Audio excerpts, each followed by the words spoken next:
மரியாதையே ராமன் எல டெஸ் தோலன் கோ லட்கொன்ஸ் மரியாதையே ராமன் கதை.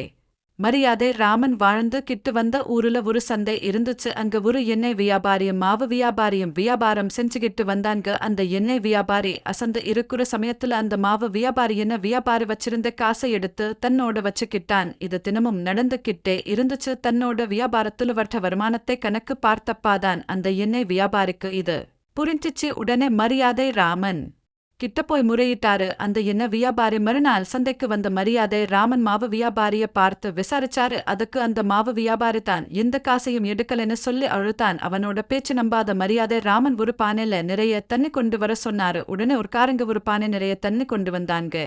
மாவு வியாபாரி வச்சிருந்த காசு எல்லாத்தையும் அந்த பானைக்குள்ள போடா சொன்னாரு மரியாதை ராமன். மாவு வியாபாரியும் அதே மாதிரி செஞ்சாரு.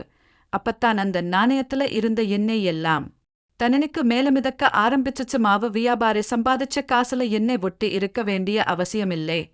ஆனா எண்ணெய் வியாபாரம் செஞ்ச நாணயத்துல கண்டிப்பா எண்ணெய் ஒட்டி இருக்கும். அதனால இது நீ எண்ணெய் வியாபாரி கிட்ட இருந்து திருடுன காசுதான சொல்லி அவனுக்கு அவர்கள் கிட்ட ஒப்படைச்சாரு மரியாதை ராமன்.